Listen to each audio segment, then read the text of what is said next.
with Yuria, who wakes up from a dream and arrives at the shrine where he'll be living from now on.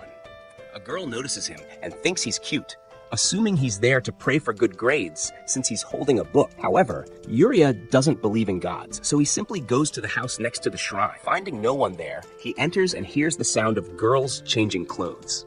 Thinking it best to leave, Yuria realizes he has to live with. He wants to forget the embarrassing incident. She wants Yuria to treat them like family since they'll be living together. But Yuna doesn't feel the same way. Yuria, too, prefers to focus on his studies. Later, Yuna shows Yuria his room, which she cleaned herself, albeit hastily. While she searches for something, a pile comes crashing down, and Yuria tries to save her. The other two sisters come in, only to see Yuria crushed under a huge pile of racks. It was an awkward situation for Yuria. Asahi enters to get to know Yuria better, but he insists she should stay away. Asahi misinterprets this and starts searching through his things to find any pervy magazines. Yuria finds Yuna sleeping on the floor, exhausted from working on talismans. He attempts to cover her with a blanket, but she wakes up, creating yet another awkward moment. The other sisters arrive, misinterpreting the scene. Sisters ask Yuria why he's staying up late, and he reveals that he's studying to get into Kyoto Medical College. The sisters tell him about gods who grant success to believers and mention that a miracle time is approaching, where wishes made during a star shower are said to come true. Yuria, being a man of science, brushes this off as nothing more than small meteors and dismisses the idea. Yuna becomes upset and vows to curse him with her shrine powers. The next day, many visitors come to the shrine, and the shrine maidens perform their duties. Suddenly, a bird snatches away the red string that Yuna's mother had given her and her sister. The group searches for the bird until sunset, but finds no trace of the string. Yuna, naturally upset, remains calm, trusting that the gods will help them recover the string. Yuria finds this belief pathetic and insists that it's hard work, not divine intervention, that determines outcomes. This leads to a heated argument between Yuna and Yuria, with Yuna declaring that he doesn't belong at the shrine. Later, Yuna goes looking for Yuria, but he is nowhere to be found. In a panic, she thinks that the gods have taken him away. Meanwhile, Asahi stumbles upon a photograph of Yuria with his mother, taken in a hospital. Their grandfather had told them about Yuria's past, and Asahi realizes that Yuria lost his mother at a young age. Perhaps at one time, Yuria had believed in gods and prayed for his mother, but when she passed away, his faith died. Asahi understands that Yuna and Yuria will eventually get along because they're alike in some ways. They both appear strong, but are soft-hearted inside. While the sisters continue their search, Yuria is out in the woods looking for the lost string. As he searches, he begins to reflect on the sisters' unwavering belief in the gods.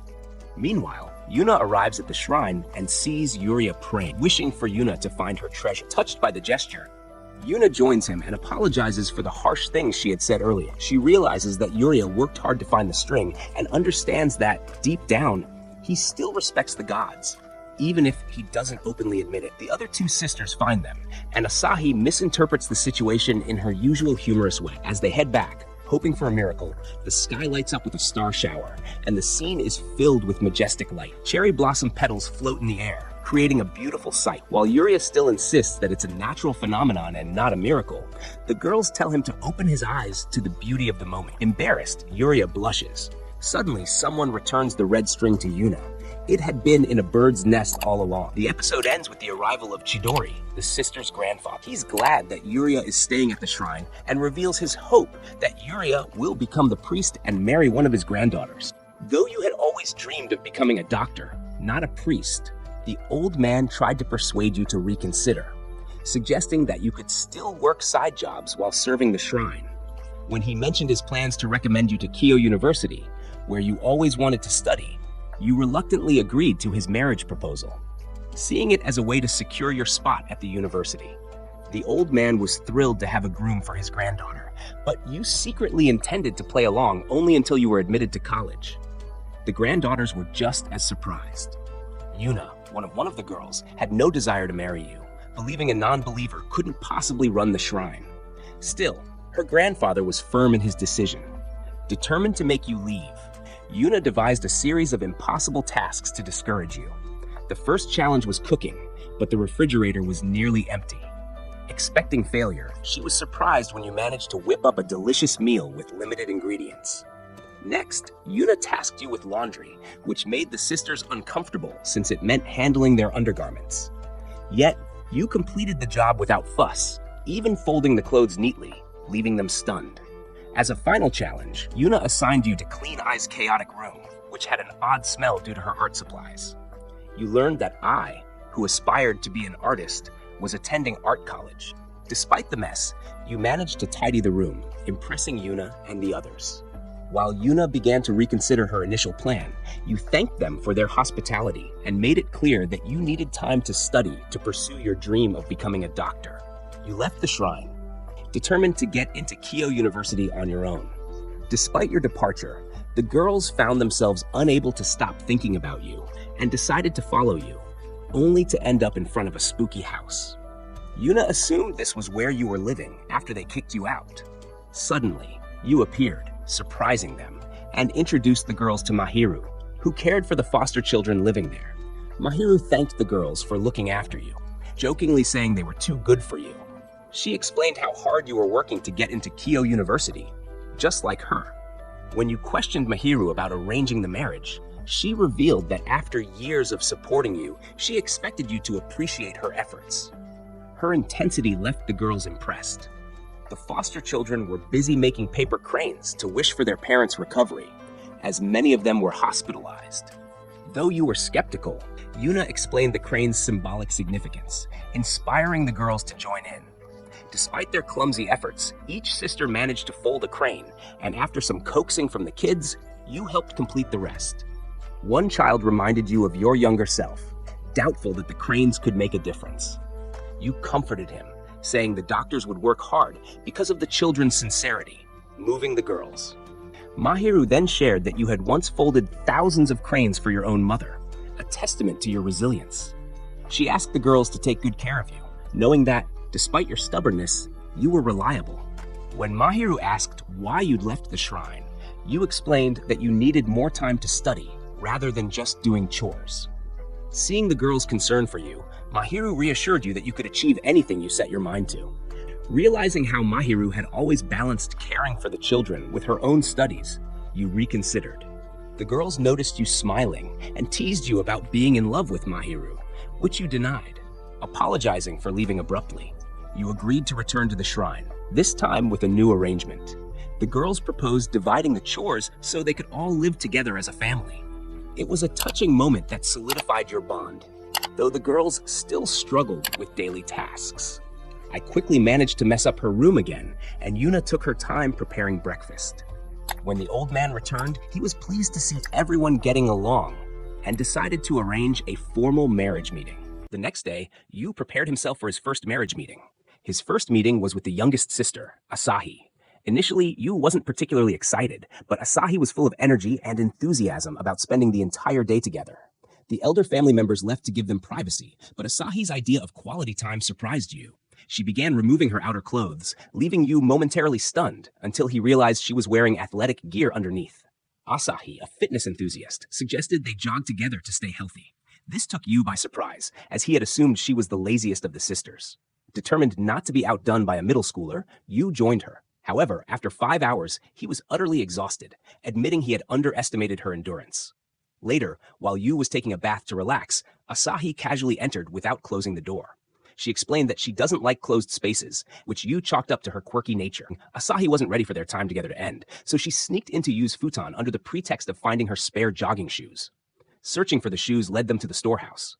But as if out of a dramatic fantasy scene, a sudden gust of wind slammed the door shut, trapping them inside. Asahi began to panic, revealing her fear of enclosed spaces, explaining why she always left doors open. Yu reassured her, telling her to hold on to him to feel safe. With quick thinking, he managed to break through a small wooden window, though it left bruises on his hands. He then climbed down to open the door for Asahi, who was visibly relieved. Asahi apologized for the trouble, but Yu saw a softer, cuter side of her during the ordeal. His kind words left her flustered.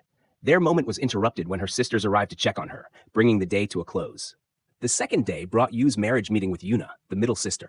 Known for her usual aloof and tsundere personality, Yuna surprised Yu by acting warm and affectionate. However, things escalated when they returned to her room, and Yuna suddenly pounced on Yu, declaring her intention to have his child. It turned out Yuna's actions were driven by her desperate desire to save the family shrine. Coming to her senses, Yuna fled, embarrassed. Her sisters revealed the truth. Yuna felt she had to sacrifice herself to protect her family from Yu, whom she mistakenly thought to be a lecher. Concerned for her mental state, Yu asked what Yuna enjoyed. Learning that she loved cats, Yu changed plans and took her to a cat cafe. At the cafe, Yu encouraged Yuna to relax and enjoy herself, at least for her sister's sake. They bonded over the cats, and Yuna eventually bought cat-themed keychains for her sisters, as well as one for Yu. Though she still maintained her guarded demeanor, it was clear she enjoyed spending time with him. Her rare sweetness caught Yu off guard, sparking playful bickering between them. On the third day, Yu met the eldest sister, Yi. However, Yi was extremely late for their meeting. Frustrated, Yu decided to check on her. When he entered her room, Yu set off, and to make up for it, Yi started their marriage meeting immediately, taking Yu on an outing. They spent quality time together, and by the end of the day, she gave him a talisman as a token of apology. Her uncharacteristic sweetness surprised Yu, as he had always thought of Yi as an airhead. Toward the end of the day, Yi playfully asked Yu which of the sisters he would marry. Flustered, Yu considered each of them: Asahi's cuteness, Yuna's sharp wit, and Yi's elegance. But before he could respond, he accidentally stepped backward and fell down a flight of stairs. As his life flashed before his eyes, Yu dreamed of marrying all three sisters. When he woke up, unsure if it was a dream or reality, the talisman Yi had given him was still by his side. Bewildered, he asked Yi about the incident, but she seemed to have no recollection of it. While Yu was still trying to piece things together, Yuni entered the room with an urgent request. An important guest was coming, and Yu needed to buy some high-class snacks. As he went out, he overheard news about the upcoming Amagami Shrine Festival. Upon returning, Yu met Katashi Shaka, a supporter of the shrine. However, his demeanor was far from friendly. Katashi revealed his intention to sell the shrine due to a sharp decline in visitors, although he would let the sisters continue living there. The conversation turned bitter as Katashi criticized their late mother for overworking herself to maintain the shrine and care for her daughters, calling her actions foolish. Yuna, enraged, nearly lashed out, but Yi held her back. In a desperate move, Yu promised he could bring in 5,000 visitors by the festival's end. Though Katashi deemed this childish, he agreed to give them time until the festival to prove themselves. Determined to save the shrine, Yu dove into research, uncovering records of past festivals that drew crowds with various stalls and attractions. The sisters, inspired by Yu's determination, decided to help. Since they had lost contact with the original stall vendors, Yu suggested using social media for promotion. The plan was to feature the sisters as campaign representatives to attract attention. Despite their efforts, the campaign faced setbacks. Photos of Asahi and Yuna garnered little attention, and a picture of Yi actually caused followers to unfollow. Frustrated, Asahi considered drastic measures like posting provocative photos, but Yuna firmly opposed the idea. This disagreement escalated into a fight, with Yuna harshly calling Asahi a failure as a shrine maiden. Later, Yuria took Yuna aside to show her how hard Asahi was working behind the scenes. Touched, Yuna admitted she never truly thought Asahi was a failure. She sent Asahi a selfie as an apology, mending their relationship. Yi joined the heartfelt moment, and Yu captured a candid photo of the three sisters. The picture went viral, drawing significant attention to their campaign. With momentum building, Yuria suggested creating limited edition talismans to sell at the festival. Yi, the artist among them, was tasked with designing them, but her carefree nature caused delays. When Yu found her by the lake watching koi fish, Yi explained that observing their movements gave her inspiration. She revealed a koi fish-themed design symbolizing love, success, and prosperity, which she believed would appeal to festival-goers. Touched by Yu's concern for her, Yi blushed and thanked him for looking out for her. Meanwhile, the campaign's success rested on securing enough stalls. Yu and the sisters approached the local shopping district committee for help. Despite the short notice, the committee agreed, expressing deep gratitude for the shrine's past contributions to the community. The sisters realized they weren't alone in their struggle. The shrine held a special place in the hearts of many. With newfound determination, they geared up to make the festival a success, with Yu leading the charge. The Amagami family had prepared everything for the festival, but when it began, only 35 visitors showed up. At this rate, they'd never reach the 5,000 visitor goal. Yu noticed their online advertisements had performed well, but Asahi discovered a devastating problem. A fake Instagram account had posted an announcement claiming the festival was canceled. The imposter account was an exact copy of theirs, but before they could inform everyone about the deception, the imposter had already reported their official account as fake, leading to its shutdown. Yu and the sisters quickly realized the culprit was Katashi himself. He wanted to crush their hopes as revenge for Yu's earlier defiance. While Yu struggled to distribute flyers in the streets, Mahiru, Shirai, and children from the orphanage joined in to help. Together, they spread the word that the festival was still happening. Meanwhile, the sisters, dressed in traditional shrine maiden attire, caught the attention of passersby. This creative idea from Yu worked, and the festival began drawing more visitors. But just when things were looking up, heavy rain began to fall, threatening to ruin everything. Visitors left, and Yu felt hopeless. The sisters, however, believed this was a trial from the gods and continued praying earnestly for the festival's success. As Yu watched their determination, he remembered something and ran off with a sudden idea. He made his way to the koi pond, surrounded by blooming cherry blossoms, realizing its potential to attract visitors. Once the rain stopped, the three sisters performed a sacred dance by the pond and in honor of the gods. The serene beauty of the cherry blossoms, the shimmering koi pond, and the ritualistic dance captivated everyone. The performance brought back memories for Asahi of festivals they shared with their late mother. But today's success was thanks to the support of their community, their efforts, and the blessings of the gods. Crowds began pouring in, buying limited edition talismans and praying at the shrine. Mahiru playfully scolded Yu for referring to the talismans as merchandise, reminding him they were sacred items. Despite the exhaustion, the sisters were overjoyed as they realized they were close to reaching their goal. As the festival neared its end, they were just one visitor short of the 5,000 mark. With only 5 minutes left, Katashi appeared, seemingly ready to claim his victory. However, to everyone's surprise, he declared the shrine victorious. He counted himself as the final visitor, officially completing the goal. Katashi promised to continue supporting the shrine, not out of generosity, but to ensure they remained in his debt, hinting that he might want their respect in the future. For now, though, he acknowledged their determination and left them in peace. Asahi, overwhelmed with happiness, tried to hide her excitement, but Yuria encouraged her to be honest. Asahi broke into tears of joy, and the sisters shared a heartfelt hug. Yi then turned to Yu, thanking him for everything he had done. In a rare moment of boldness, she kissed him on the cheek as a reward, leaving him flustered. And that's where episode 5 ends. Stay tuned for the next episode to see what challenges and adventures await. Don't forget to subscribe to the channel and hit the bell icon to never miss an update. Until next time, take care.